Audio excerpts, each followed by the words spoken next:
He was Vietnam's top man at the United Nations. And now Luong Minh takes the helm of ASEAN. The need for better coordination, the synergy. How will he navigate the turbulent waters of the region as the grouping's vision for an economic community takes shape? ASEAN's new Secretary-General speaks exclusively to Channel NewsAsia in the interview.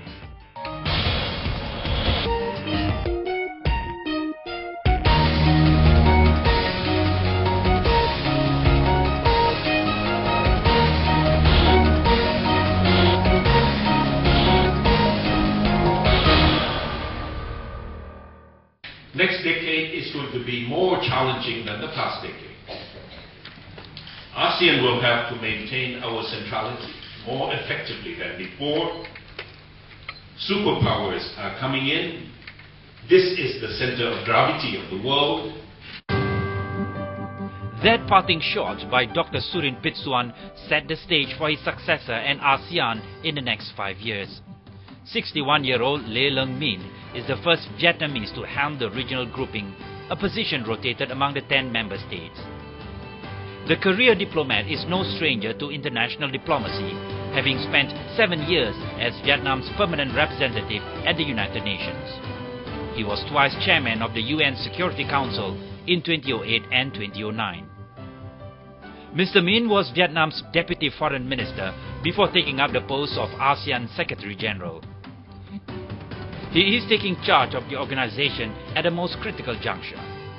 During his tenure, Mr. Minh will have to oversee the successful formation of the ASEAN Economic Community by 2015.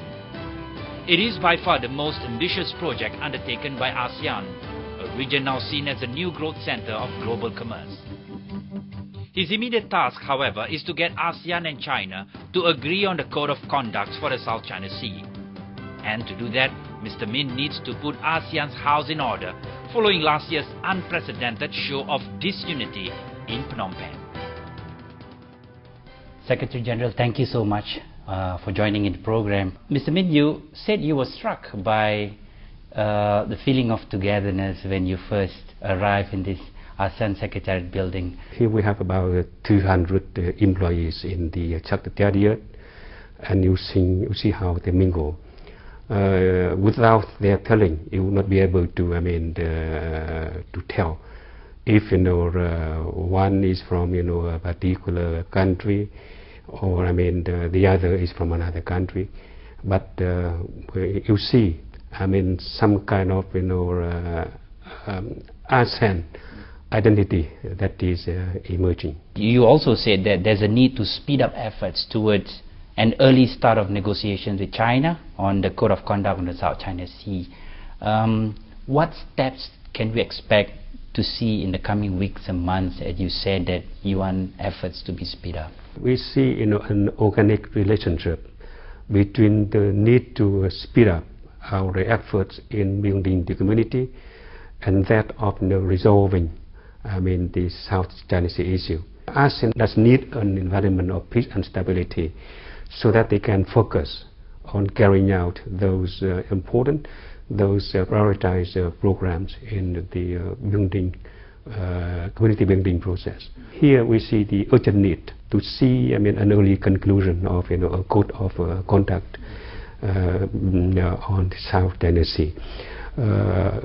We are optimistic we can keep progress in this process. On the part of ASEAN, we are ready. We have got our common position, and we are expecting that China will early engage with ASEAN in this process of negotiations. So you sense a changing mood in China to start an early negotiation with ASEAN collectively? In their policy statement, the Chinese leadership mentioned one of their priorities is to strengthen relations and cooperation with neighboring countries.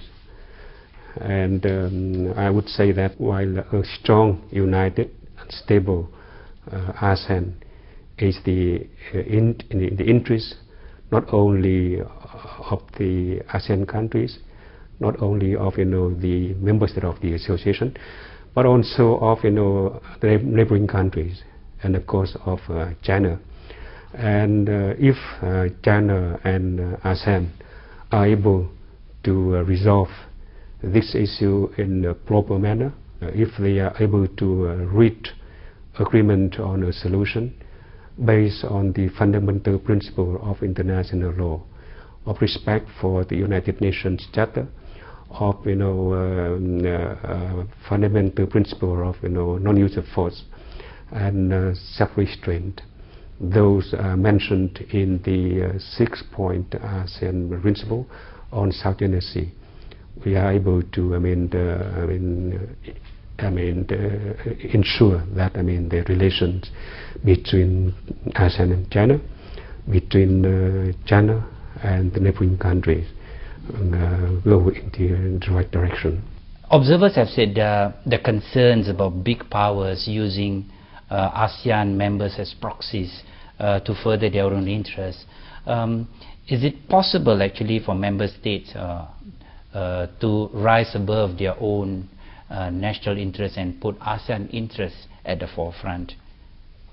In history of ASEAN, it has been always the case when when we are united, then we are strong, and when we are united, we make progress.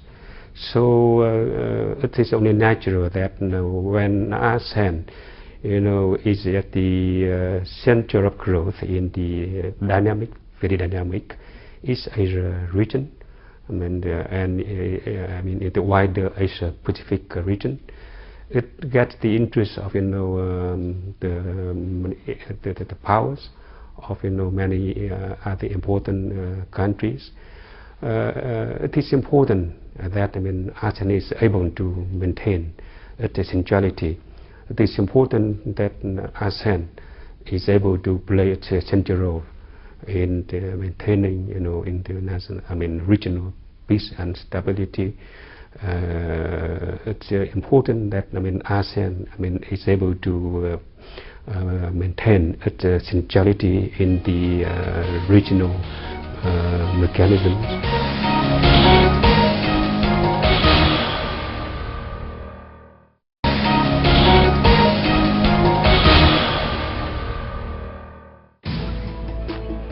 As the person at the head of the central organ of ASEAN, Luong Minh has the arduous task of coordinating the policies of the 10 member states. This involves almost every issue: economic, security, and social. The Secretary-General serves the member states and reports to their leaders. But the role of the Secretary-General has evolved and attained growing importance beyond just coordinating policies. The new global landscape and the central role ASEAN plays in the regional architecture have placed greater responsibility on the Secretary-General and the Secretariat. Before handing over his duties, Mr. Minh's predecessor, Dr. Surin Pitsuwan, called for the strengthening of ASEAN's chief office and the Secretariat. He felt this would make ASEAN more effective and nimble in facing new challenges. And given the new realities, there have also been calls for the grouping to revisit the ASEAN way of arriving at decisions based on consensus. How would you describe ASEAN today compared to when it was first founded 4 decades ago? When ASEAN was founded in 1967, it had only 5 members. And the then issue, the most important issue then for ASEAN was the one of ensuring peace and security. We are dealing with almost every issue: political, security, economic, trade, investment, social, cultural. Now every year we have about 1,100 meetings, and those meetings, we discuss, as I said, almost every issue. ASEAN is now like a smaller United Nations, so it demands of us more efforts, and especially the need for better coordination, the synergy, and coordination between the various departments of the Secretariat, coordination between the Secretariat and the member states. One would expect, sir, that with more issues on board ASEAN and on the table, things get a little bit more complicated, and therefore it put pressure and tension into the relationship, and we have seen that in a couple of years. The work we do now is, the kind of work that involve many areas, many agencies in each member state. So the need for coordination is even much greater, and of course is then much more difficult. But on the other hand, it reflects the growth, the maturity of the association, in the sense that we are able to, and we are interested in engaging in our cooperation in all those areas that we're not we're not able to do before. How do you see your role then as ASEAN Secretary General now that it's the most exciting and most challenging times for the region? Well, the role of the Secretary General is to support and to coordinate the efforts, the measures agreed upon by the member states. And I'm assuming my task at the time when ASEAN is midway in its process of building the ASEAN community, and on all three pillars. And given the modest level of implementation, and given the challenges we are facing ahead of us in carrying out the remaining measures in the blueprint, the leaders of ASEAN have decided to push back the deadline for achieving the community till December 2015 instead of January 2015. It does not mean that we have one more year actually. Given the enormous amount of work we have to accomplish for the next coming 3 years, and my priority would be strengthening the coordination between the Secretariat and the member states in the process of building the community. We are to see that we have progress, it's coordinated progress on all three pillars, because the lack of progress on one pillar would not ensure that we have sustainable progress. You spent quite a considerable amount of time at the United Nations. How has your time there shaped your views on diplomacy and consensus building, which is quite a requirement for ASEAN, isn't it? At the United Nations, you have the system of voting on resolutions and decisions. At ASEAN, we work on the principle of consensus. But what is common in the at both forums, which is that the only decisions enjoying the support, the widespread support, ideally the consensus of all member states. Then you have it implemented, and also at the United Nations you see the difference between the General Assembly and the Security Council. While any resolution, any decision adopted by the General Assembly may be of important political significance, but it's not binding on the part of the member states. While in the Council, it is another case. In ASEAN, always it is a win-win solution of any issue, because any decision, any important measure we undertake, it is on the basis of a consensus. So it will have the support of all member states. Observers have called on ASEAN to actually try and revisit the ASEAN way, and here I mean doing things less consensual to make it more effective. Do you believe that ASEAN way needs to be fine-tuned and move away actually from consensus building? Always anything needs fine-tuning, as we try to improve our work.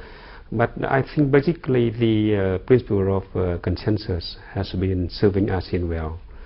I mentioned the possibility of implementing whatever measures or decision we agree on, and it is the principle of consensus that has been working effectively in this connection. On certain economic issues, we need fine-tuning to serve both the purposes, effectiveness, and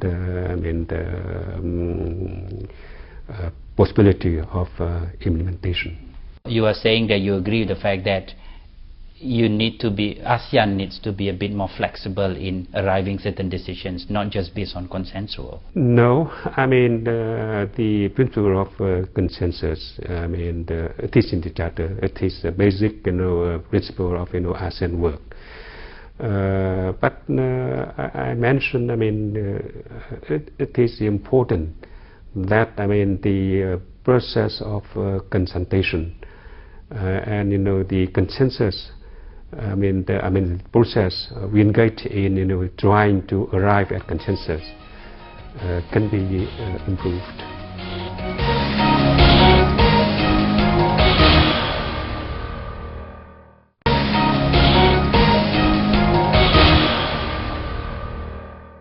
ASEAN Economic Community 2015 is not too far away.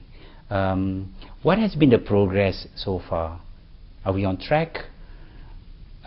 What are the main challenges that ASEAN needs to overcome in the coming few years before 2015? No, we are not on track. So a lot of work is still to be done. One of the major challenges is that while we have been able to agree on many measures, we have been able to adopt many treaties and agreements.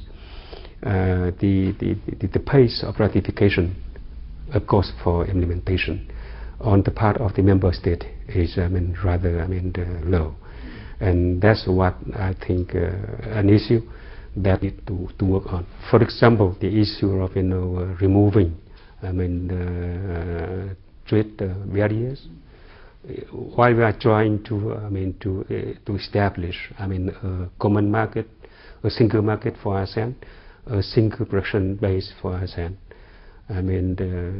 these have to be overcome, and for many countries it is still a problem for themselves to overcome, and they have to be overcome if we are to achieve the target of having the economic community by 2015.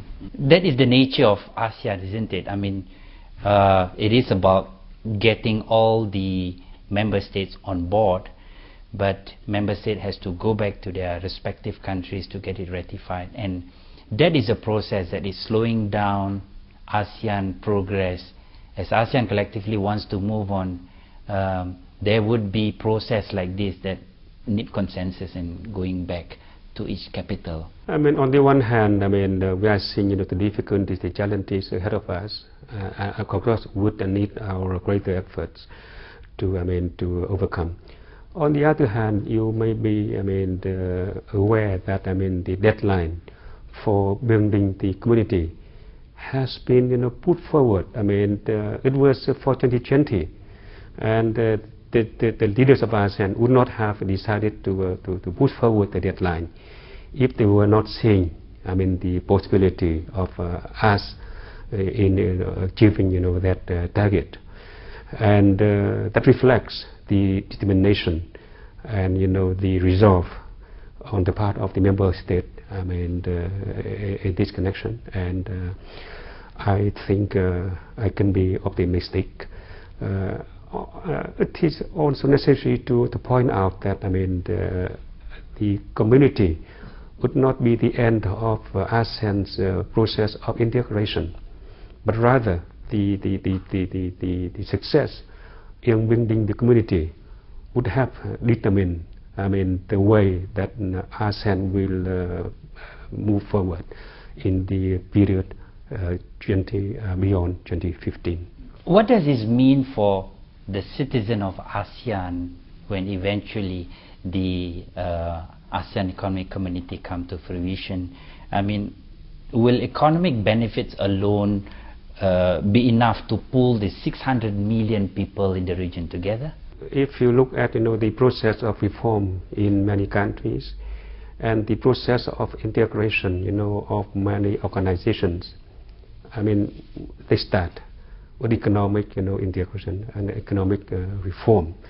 So the benefits, economic benefit that people of ASEAN enjoy in this process will help further the process of integration in other areas.